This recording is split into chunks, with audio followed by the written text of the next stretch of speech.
ಅನುದಿನ ಅನುಕ್ಷಣ ಮನೆಯಲ್ಲೂ ಕಲಿಯೋಣ, ಕಲಿಕೆಯ ಹೊಸ ಹಾದಿಯಲಿ ಜೊತೆಗೂಡಿ ಹೆಜ್ಜೆಯ ಹಾಕೋಣ, ಸಂತಸದಿ ಕಲಿಯೋಣ ನಮ್ಮ ಹೆಮ್ಮೆಯ ಈ ಕ್ಲಾಸಿನಲ್ಲಿ. Yes, sir. Yes, teacher. Present, ma'am. Welcome to Samveda e class. अस्सलाम वालेकुम रहमतुल्लाहि व बरकातहू. मैं ताहिर कादरी आज आप लोगों का इस वीडियो क्लास में तहे दिल से इस्तकबाल करता हूं. आज जिस उन्वान पर हमें बात करनी है या जिस उन्वान पर मुझे आज क्लास लेना है वो है गज़ल. गज़ल उर्दू शायरी की मशहूर व मकबूल सनफ़ है. आइए हम देखेंगे गज़ल की तारीफ़ क्या है. गज़ल उर्दू शायरी की मकबूल सनफ़ है. गज़ल वो मंजूम कलाम है जिसका हर शेर माने व मफ़हूम के लिहाज से मुकम्मल होता है. गज़ल का पहला शेर मतला कहलाता है, जिसके दोनों मिसरों में रदीफ़ व काफ़िए का इस्तेमाल लाजमी है. कभी कभी दूसरे शेर के दोनों मिसरों में ये इल्तिज़ाम बरता जाता है, जिसे हुस्न मतला कहते हैं. गज़ल के तमाम अशार के मिसरे सानी में काफ़िए और रदीफ़ होते हैं. गज़ल के सबसे अच्छे शेर को बैतुल गज़ल कहते हैं और आखिरी शेर जिसमें शायर अपना तखल्लुस इस्तेमाल करता है उसे मख्ता कहते हैं. प्यारे बच्चों, आज हम जिस गज़ल के बारे में पढ़ने जा रहे हैं या जिस शायर की गज़ल हम पढ़ने जा रहे हैं उससे पहले मैं एक छोटा सा वाक़या बताकर गज़ल को शुरू करूँगा. ये वाक़या दरअसल ऐसा है कि गज़ल के माने आते हैं औरतों से बातचीत करना या उसमें इश्क़िया मौज़ूआत लाजिम और मलज़ूम हैं, लेकिन आजकल गज़ल में बहुत सारे दीगर मज़ामीन भी शामिल हो गए हैं. तो आज जो गज़ल मैं पढ़ने जा रहा हूँ या मैं आप लोगों को पढ़ाने जा रहा हूँ वो ऐसा है मामला कि 3 दोस्त, जो मेरे क्लास में 3 लड़कियाँ पढ़ती थी, उसमें से एक लड़की कहीं दूसरे स्कूल में चली गई, हमारे स्कूल से दूसरे स्कूल चली गई. तब बाकी के 2 सहेलियों ने इस गज़ल का तर्ज बनाया जो इंशाअल्लाह मैं उसको आपको आखिरी में बताऊंगा. कहने का मतलब ये है कि गज़ल के मौजू को बदल दिया गया है. आजकल बहुत सारे सिर्फ इश्क़िया मौज़ूआत के बजाय दूसरे दीगर मौज़ूआत भी इसमें शामिल कर रहे हैं. तो अब जो हम गज़ल पढ़ने जा रहे हैं उस गज़ल को हम अपनी दोस्ती पर इंशाअल्लाह दोस्तों के लिए इस्तेमाल करेंगे. और जो गज़ल है, जिस शायर की गज़ल है वो बड़े ही मशहूर उर्दू के शायर हैं हसरत मोहानी, जिनका नाम था सैयद फजलुल हसन नाम और हसरत तकल्लुस था. 1875 में क़स्बा मोहान यूपी में पैदा हुए. इब्तदाई तालीम घर पर हासिल की. अलीगढ़ से BA पास किया. तालिब इल्म के ज़माने से शायरी का शौक़ था. हसरत ने गज़ल को एक नया रंग दिया और इसमें नई रूह फूंकी. इनका एक नारा जो जंग आज़ादी के सिलसिले में बहुत मशहूर है और आज तक भी इस्तेमाल किया जाता है, इनक़िलाब ज़िंदाबाद. और आज़ादी के सिलसिले में, जंग आज़ादी के सिलसिले में मौलाना हसरत मोहानी को जेल भी जाना पड़ा और जेल में उनका लिखा गया ये शेर बहुत मशहूर है मश्क सुखन जारी चक्की की मशक्क़त भी, है मश्क सुखन जारी चक्की की मशक्क़त भी, एक तरफ़ा तमाशा है हसरत की तबीयत भी. 1951 ईस्वी में आपने वफ़ात पाई. जैसा कि मैंने कहा कि ये गज़ल को एक हम नए तरीक़े से, नए अंदाज से पढ़ने और समझने की कोशिश करेंगे. इस गज़ल में दोस्तों को अपने याद करेंगे. ये गज़ल हम अपने दोस्तों के नाम कहेंगे. ये गज़ल हम दोस्तों के नाम करते हुए इसको आगे बढ़ेंगे. जैसा कि हम में से कहीं ना कहीं हर कोई कहीं ना कहीं अपने दोस्त से कभी ना कभी बिछड़ते हैं. तो देखेंगे ये खूबसूरत गज़ल मौलाना हसरत मोहानी की. आइए उसका पहला शेर, गज़ल के पहले शेर को मतला कहते हैं. पहला शेर हम देखेंगे. भुलाता लाख हूँ लेकिन बराबर याद आते हैं, भुलाता लाख हूँ लेकिन बराबर याद आते हैं, इलाही तर्क उल्फत पर वो क्यों कर याद आते हैं. कितनी बेहतरीन बात मतले में हसरत मोहानी ने कही है. भुलाता लाख हूँ लेकिन बराबर याद आते हैं. हम अपने दोस्तों को भुलाने की कोशिश करते हैं, हम अपने साथियों को भुलाने की कोशिश करते हैं जब भी हम बिछड़ जाते हैं, नए रिश्ते बनते हैं. लेकिन ये दावा एकदम झूठा है हमारा, क्योंकि जब भी हम किसी से तर्क उल्फत करते हैं तो वो भी हमें और याद आते हैं. जैसे कि इसमें आप देखिए, तर्क उल्फत यानी उल्फत कहते हैं मोहब्बत को, तर्क कहते हैं छोड़ने को. अगर हम उनको छोड़ भी देते हैं तब भी वो हमें बराबर याद आते रहते हैं। आइए अब हम दूसरे मिसरे में देखते हैं कि हसरत मोहानी क्या कह रहे हैं। ना छेड़ आए हम नशी कैफियत सहाबा के अफसाने, ना छेड़ आए हम नशी कैफियत सहाबा के अफसाने, शराब बेखुदी के मुझको सागर याद आते हैं। प्यारे बच्चों, ये वो बात है कि वो अपने दोस्त, हम नशी कहते हैं दोस्त को, कैफियत सहाबा कहते हैं जब हम दोस्तों के साथ, सहाबा के माने वैसे आते हैं किस्म की शराब के, लेकिन जब हम यहाँ पर दोस्तों को लें तो दोस्तों के साथ जो गुजरे लम्हात होते हैं या उनका जो नशा होता है वो एक ना भूलने वाला, ज़िंदगी भर याद रहने वाला मंजर होता है। कभी कभी तन्हाई में हम उनको याद कर कर मुस्कुरा लिया करते हैं, कभी कभी उन लम्हों को फिर से हम जिंदा करते हैं याद कर कर। शायर यहाँ पर यही कह रहे हैं, ना छेड़ आए हम नशी, ना छेड़ आए हम नशी कैफियत सहाबा के अफसाने, शराब बेखुदी के मुझको सागर याद आते हैं। इंतहाई खूबसूरत बात शायर ने कही है कि मौलाना हसरत मोहानी ने कही है दोस्तों के बारे में कि हम अपने दोस्तों को कभी भी भुला नहीं सकते, या जब भी हम उनको याद करते हैं वो दोबारा वो मंज़र, उस वक्त जितना मज़ा आया था उस मंज़र को या उस वक्त को जीते हुए, उससे और ज़्यादा मज़ा जब हम उन दोस्तों को याद कर कर गुजारते हैं वो वक्त का आता है। रहा करते हैं क़ैद होश में ऐ वाए नाकामी, रहा करते हैं क़ैद होश में ऐ वाए नाकामी, वो दश्त खुद फरामोशी के चक्कर याद आते हैं। शायर यहाँ कह रहे हैं हसरत मोहानी कि हम अपने दोस्तों को कभी भी भुला नहीं करते, वो उन्हीं की याद में रहते हैं। मसरूफियत के बावजूद जब भी हमको फुर्सत मिलती है तब हम कोशिश करते हैं कि हम वो उन्हीं चक्करों में रहें, अपने दोस्तों को याद करते रहें। आज के इस ताज़ा जदीद दौर में, आज के इस मुकाबला जाती दौर में या कॉम्पिटिटिव दौर में बहुत मुश्किल है रिश्तों को निभाना, लेकिन जो रिश्ते हम अपनी पिछली ज़िंदगी में गुजारते हैं या दोस्तों से बिछड़ जाते हैं, उसके बाद हमारी कोशिश यही होती है कि हम उन्हीं यादों में रहें जब भी हमको फुर्सत मिलती है। इसके बाद के शेर में हम देखेंगे, नहीं आती तो याद उनकी महीनों तक नहीं आती, नहीं आती तो याद उनकी महीनों तक नहीं आती, मगर जब याद आते हैं तो अक्सर याद आते हैं, मगर जब भी वो याद आते हैं तो अक्सर याद आते हैं।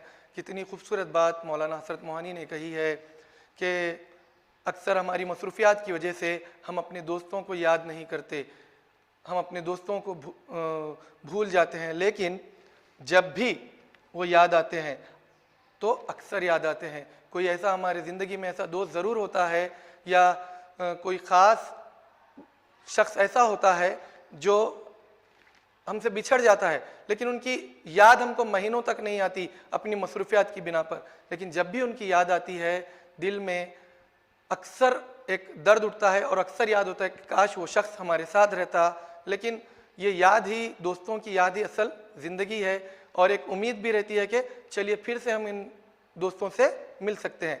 गज़ल के आखिरी शेर को मख्ता कहते हैं, गज़ल के आखिरी शेर को मख्ता कहते हैं, जिसमें शायर अपना तकल्लुफ़ ले आता है। देखेंगे मख्ते में शायर क्या कह रहे हैं। आइए अब गज़ल के मख्ते में देखते हैं शायर क्या कह रहे हैं। हकीकत खुल गई हसरत तेरे तरके मोहब्बत की, हकीकत खुल गई हसरत तेरे तरके मोहब्बत की, तुझे तो अब वो पहले से भी बढ़कर याद आते हैं। जो मतला में शायर ने कहा था अब उसकी बात मख्ते में मुकम्मल हो जा रही है, वही बात मख्ते में मुकम्मल हो जा रही है। जैसे मतले में शायर ने कहा था, भुलाता लाख हूँ लेकिन वो बराबर याद आते हैं, भुलाता लाख हूँ लेकिन वो बराबर याद आते हैं, इलाही तरके उल्फत पर वो क्यों कर याद आते हैं। और मख्ते में आकर मौलाना हसरत मोहानी कह रहे हैं, हकीकत खुल गई हसरत तेरे तरके मोहब्बत की, हकीकत खुल गई हसरत तेरे तरके मोहब्बत की, तुझे अब वो पहले से भी बढ़कर याद आते हैं। दरअसल वो जो दावा था कि मैंने अपने दोस्तों से मोहब्बत छोड़ दी है, तरके उल्फत कर दिया है उनसे, वो दावा दरअसल झूठा था। हकीकत बात यह है कि जब हम दोस्तों से बिछड़ते हैं तो वो दोस्त साथ रहते वह जितना याद नहीं आते, उतना बिछड़ने के बाद याद आते हैं। साथ रहते हुए तो कभी कभी नाखुशगवारी हो जाती है, कभी कभी रंजिशें हो जाती हैं, लेकिन जब बिछड़ते हैं तो हर एक दोस्त उतना ही याद आता है जितना कि क्या कहेंगे, हमारी सांसें ज़रूरी हैं, उसी तरह वो दोस्तों की याद भी हमारे लिए बहुत ज़रूरी है। ये गज़ल का इख्तिताम है, मुख्तसर सा मैंने समझाने की कोशिश की है आप लोगों को। उम्मीद करता हूँ कि आप लोगों को ये बात समझ में आई होगी, और मैं दुआ करता हूँ कि हम सब अपने दोस्तों में, आपस में, रिश्तेदारों में मोहब्बत से रहें, या जब भी मौका मिलता है अपने दोस्तों को ज़रूर याद करें, क्योंकि आज के इस जदीद दौर में जहाँ हर कोई इंसान भागने की कोशिश में है, रिश्तों का तोड़ हो रहा है, हर जगह रिश्तों में बिगाड़ पैदा हो रहा है, उस दौर में हमको चाहिए कि मोहब्बतें बांटें, अपने हर रिश्तेदार को, दोस्त को जब कभी मौका मिलता है ज़रूर ज़रूर याद करिए। आजकल तो बहुत सहूलत हो गई है कि आप फ़ोन के ज़रिए भी उनको याद कर सकते हैं। अब आइए देखते हैं इस गज़ल की मशक़ी सरगर्मी। अल्फाज़ माने सहबा एक किस्म की लाल शराब, सागर जिसके माने शराब का प्याला, दश्त जंगल या वन, हकीकत असल, बुनियाद या सच्चाई। उसके बाद मुरक्कब अल्फाज, जैसा कि आप जानते हैं दो लफ्ज़ों के मिलने से एक अल्फाज बनते हैं, उन्हें मुरक्कब अल्फाज कहा जाता है। तर्क उल्फत, मोहब्बत तर्क कर देना, छोड़ देना। हम नशी, मसाहिब साथी या दोस्त। अब आइए देखते हैं वाहिद और जमा। प्यारे बच्चों, वाहिद कहते हैं एक को और जमा कहते हैं एक से ज़्यादा को। इसमें कैफियत, कैफियत की जमा है कैफियत, हकीकत, हकीकत की जमा है हक़ाइक़, हक, हक की जमा है हुकूक, शायर, शायर की जमा है शौरा। अज़दाद लिखिए, अज़दाद लिखिए यानी ज़िद लिखिए, जो चीज़ लिखी जाती है उसका उल्टा लिखिए। यहाँ पर भूलना है, भूल की ज़िद है याद, खुदी की ज़िद है बेखुदी, हकीकत की ज़िद है फसाना या मजाज। मुख्तसर जवाबात लिखिए। शायर महबूब को लाख कोशिश के बाद भुला क्यों नहीं पाया? जवाब है क्योंकि शायर का तर्क उल्फत का दावा झूठा था। शायर को महबूब की किन बातों ने मुतासिर किया? शायर को अपने महबूब के साथ गुजारे हुए लम्हात ने शायर को मुतासिर किया। तर्क उल्फत के बावजूद शायर को महबूब क्यों याद आता है? क्योंकि शायर को महबूब को भुला देने का दावा झूठा था। इसके बाद इन अशार की तशरीह कीजिए। तशरीह कहते हैं आपको शेर क्या समझ में आया, इसको तशरीह कहते हैं। तशरीह में आप इन चीज़ों का ख्याल रखिए कि ये शेर किसका है और कहाँ से लिया गया है, इसका ख्याल रखिए, ताकि जब आप 10वीं क्लास में जाएं तो आपको जहाँ पर 9 नंबर के लिए सवालात आते हैं कि अशार की तशरीह कीजिए, आपको आसानी हो जाए। याद रखिए शेर किसका है, कहाँ से लिया गया है और शेर में क्या कहने की शायर कोशिश कर रहा है। यहाँ पर मैंने एक बतौर मिसाल एक शेर की मिसाल दी है, आगे आपको मैं समझाऊंगा। भुलाता लाखों लेकिन बराबर याद आते हैं, भुलाता लाखों लेकिन बराबर याद आते हैं, इलाही तर्क उल्फत पर वो क्यों कर याद आते हैं। ये शेर नहुम जमात की दरसी किताब की गज़ल से लिया गया है। इसके शायर हसरत मोहानी है। इसमें शायर अपने दोस्त को याद करते हुए कह रहे हैं कि वो अपने दोस्त को भूलने की बहुत कोशिश कर रहे हैं, लेकिन ऐ इलाही मेरी इतनी कोशिशों के बावजूद मेरा दोस्त मुझे बराबर याद आ रहा है, जबकि मेरा दावा है कि मैं उससे अपनी मोहब्बत ख़त्म कर चुका हूँ। इसके बाद शेर है ना छेड़ ऐ हम नशी, कैफियत सहाबा के अफसाने, शराब बेखुदी के मुझको सागर याद आते हैं। या इन अशार की नसर बनाइए। नहीं आती तो याद उनकी महीनों तक नहीं आती, नहीं आती तो याद उनकी महीनों तक नहीं आती, मगर जब याद आते हैं तो अक्सर याद आते हैं। हकीकत खुल गई हसरत तेरे तरके मोहब्बत की, हकीकत खुल गई हसरत तेरे तरके मोहब्बत की, तुझे तो अब वो पहले से भी बढ़कर याद आते हैं। इन अशार को आप कोशिश कीजिए कि अपने कापी में लिखें और तशरीह कर कर अपने टीचर से इस्लाह कीजिए, या फिर अगर आप YouTube पर इसको देख रहे हैं तो कमेंट बॉक्स में तशरीह कीजिए। इंशाअल्लाह मैं खुद आपकी इस्लाह करने की कोशिश करूँगा।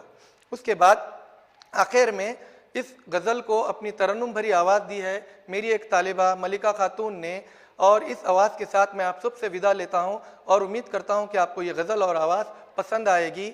अस्सलामु अलैकुम रहमतुल्लाहि व बरकातहू।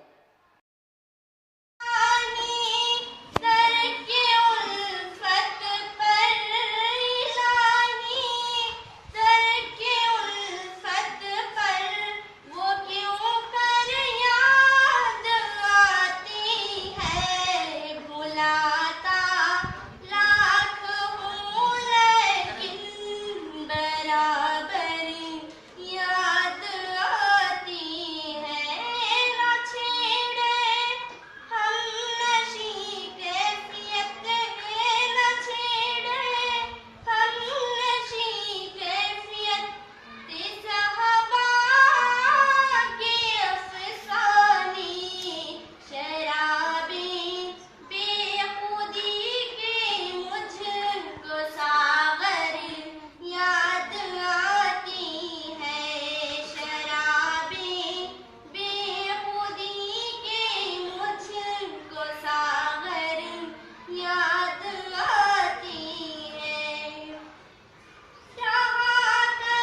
ಅನುದಿನ